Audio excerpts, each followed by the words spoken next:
Ете така, почитувани наши, ви останавме должни уште за една содржина ова утро, а тоа е нашето линковско вклучување од колешката Ивана Крстевска-Јаневска.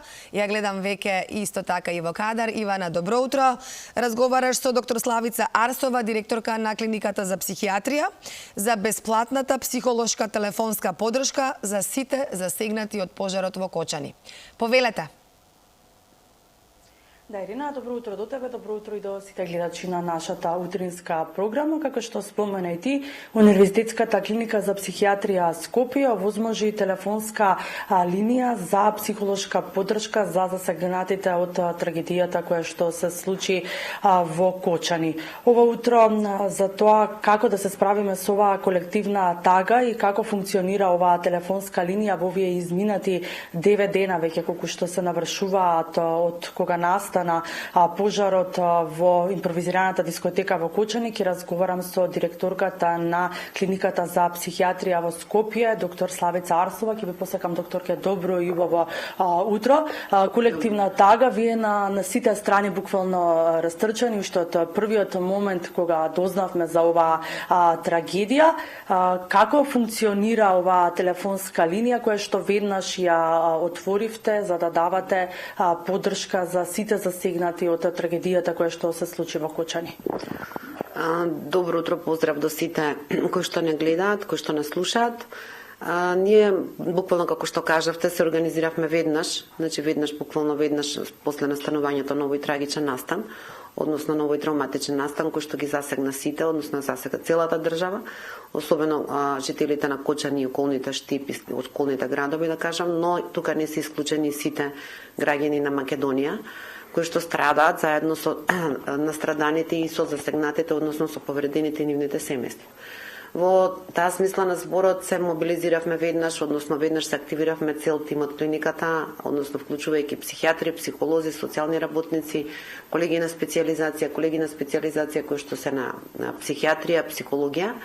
И во однос на линијата, во однос на телефонската линија, морам да кажам дека таа е отворена 24/7, исто како што е отворена и клиниката. Клиниката функционира во текот на цел ден, односно во текот на 24 часа, и тоа во текот на првата половина од денот со поголем број на доктори и на психолози, во втората половина од денот исто така со доволен број на психијатри и психолози. Значи, линијата е само како прва помош, односно кај некои луѓе во текот на овој период можно е да му треба една кратка психолошка или психијатриска интервенција која што може да биде насочена и преку телефон. Во таа смисла на зборот може да се оствари и телепсихијатриски преглед, односно да речи сите граѓани веќе имаат паметни телефони или лаптопи, компјутери, така да слободно можат и да се видат и да се направи една телепсихијатриска комуникација, која што можеби понекогаш, многу често, ќе биде и доволна за да оние лица на кои што ми е потребна помош да полесно се справат со потешкотиите кои што ќе следат, да кажеме, кои што сега ги засегаат на психолошки план покрај оние телесни со кои што се оптоварени најмногу повредените лица. Да, мислам дека последиците допрва доаѓаат на неа, кога ќе помине целата она тага или целиот шок кој што сите го доживеавме. Како да се справиме со оваа колективна травма и колективна тага која што буквално не зафати сите? Во тек на наредниот период, мислам дека во текот на овој период ретко кој чувствува вистинска тага, толку чувството кое што превладува е страв. Страв, несигурност, небезбедност, недоверба пред се, а тагата доаѓа малку подоцна. Тагата не е болест, тагата е нормална емоционална состојба и очекувана да тагуваме и да полно што сме го изгубиле, или сега подтагуваме ние како цела држава, како колективна тага, да речеме, по оние лица кои што се изгубени, односно по оние млади животи кои што се дефинитивно, односно трајно згаснати, да тагуваме по нивните семејства, да тагуваме по градот Кочани во целост, односно да тагуваме по нашата Македонија. Така да не може тоа да се прави, односно да се психијатризира и да кажеме дека е болест. Тагата е нормална, исто како што е нормална радоста, чувството на радост, да се радуваме кога има нешто радосно, кога има нешто среќно, така и тагата мораме да ја поднесеме. Како? Постепено, чекор по чекор, и што е многу важно, заедно неизолирано, значи вклучувајќи се повторно во заедницата и споделувајќи ги и тажните и болните чувства заедно со нашите најблиски, со нашето семејно окружување, со нашето потесно социјално окружување и со целото социјално окружување во целост. Доколку се интензивни тие чувства на тагување или на стравување или на вознемиреност, понекогаш го преплавуваат толку многу човекот да не може да функционира, тогаш е потребно да се побара стручна помош, односно да се побара психијатриско-психолошка помош. Дали тоа ќе биде во местото на живење, што е најдобро, односно во градовите каде што се живеат луѓето, во нивната природна животна средина, или ќе биде во подалечните центри, тоа е прашање на избор и индивидуален пресек, индивидуален одговор, да речеме, на дадената стресна ситуација.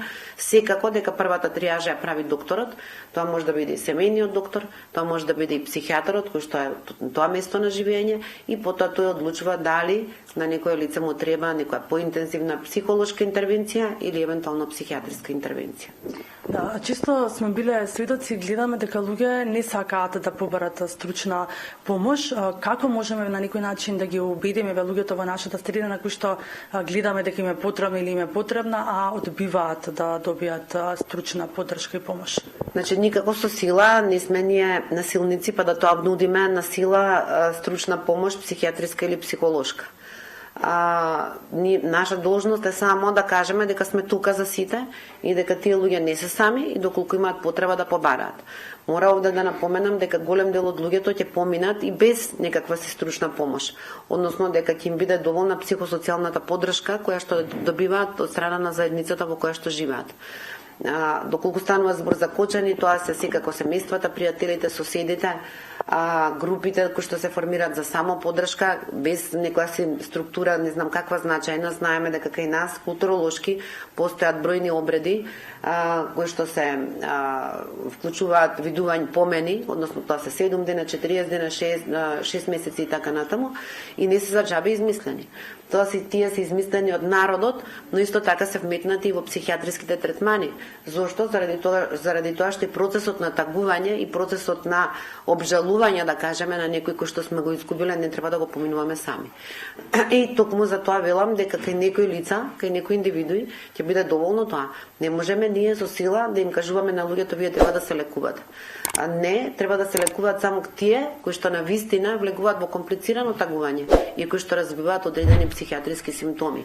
Поддршка е друго, психосоцијална поддршка е друго, е третман. Доколку имаат потреба од поддршка, и линиите и во живо, ние сме тука за целото население.